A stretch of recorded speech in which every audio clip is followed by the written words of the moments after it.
Big breaking news गुना से बड़ी खबर। वीनागंज चौकी में चोरी के आरोप में पुलिस कस्टडी में लगाई फांसी। चचौड़ा थाना क्षेत्र का है पूरा मामला। आरोपी को एक दिन पहले ही पकड़ कर लाई थी पुलिस। मृतक सुजालपुर का रहने वाला बताया जा रहा है। इस तरह के मामले पहले भी देखे गए हैं।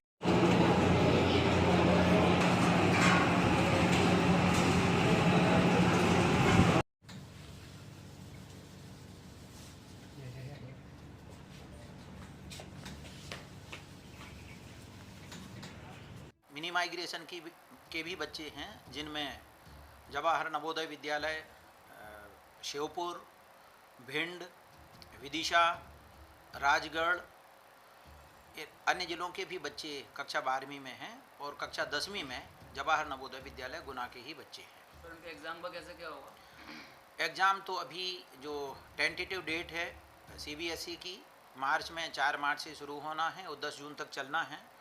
तो उसके लिए हमने बच्चों की एक राउंड तैयारी पूरी कर दी है, एक राउंड उनको पूरा पढ़ा दिया है, रिवीजन करा दिया है। अभी चैप्टर वाइज स्लिप टेस्ट और उनके एक एक सैम्पल पेपर, एक एक मॉडल पेपर भी हम उनको सॉल्व करा रहे हैं। और हर दिन उनके लिए एक एक घंटे का हमने पीरियड लगाया है, सभी 5 विषयों का। फर्स्ट हाफ में 1 बजे तक और सेकंड हाफ में बच्चों की सेल्फ स्टडी की व्यवस्था भी है। वो नाइट स्टडी की भी व्यवस्था है 9:30 बजे रात तक, जिनमें जो बालक हैं वो एकेडमिक ब्लॉक में और बालिकाएं मैस में बैठकर नाइट स्टडी कर रहे हैं। और जब वो नाइट स्टडी करते हैं तो वहाँ पर शिक्षकों की ड्यूटी भी लगाई गई है। Sir exam centre exam centre तो अभी निश्चित नहीं है, सीबीएसई ने अभी तक डिसाइड नहीं किया है। लेकिन हम लोग अपने स्कूल में सेल्फ सेंटर रखने के पक्ष में नहीं रहते। हम लोग अपने बच्चों को हर साल बाहर ही भेजते हैं ताकि साफ़ सुथरी परीक्षा हो और सही रिजल्ट बच्चों का आए।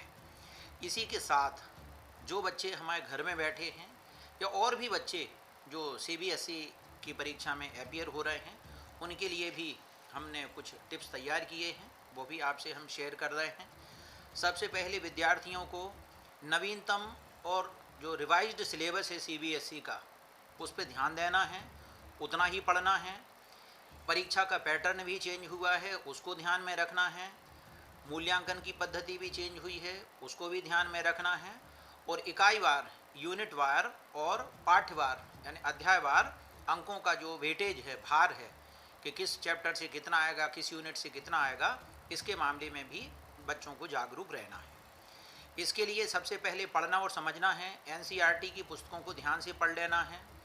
सीबीएसई ने अपनी वेबसाइट पर सैम्पल पेपर भी डाले हैं 2021-22 की परीक्षा के लिए, उनको हल करना चाहिए सभी बच्चों को।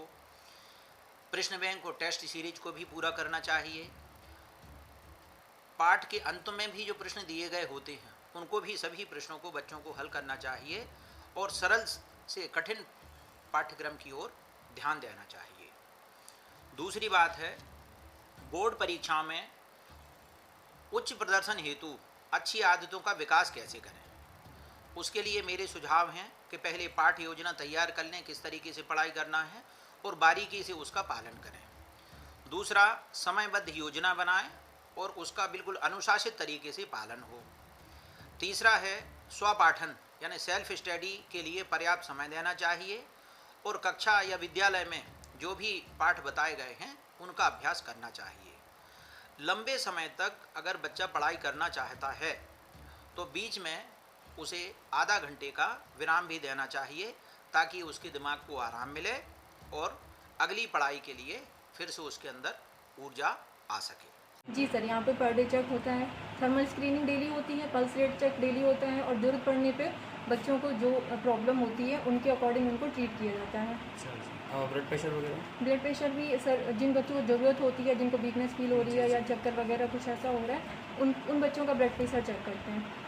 और कोई इसके अलावा कोई सुविधा है? सर, सर्दी जुकाम बुखार कुछ भी अगर ऐसी कोई प्रॉब्लम होती है बच्चों को तो उनको तुरंत यहाँ पे जो फर्स्ट एड वाला ट्रीटमेंट है वो यहाँ पे हम लोग अलाउ कराते हैं।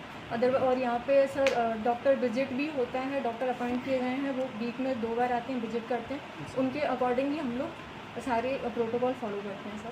परमानेंट रहते हैं? बिल्कुल सर।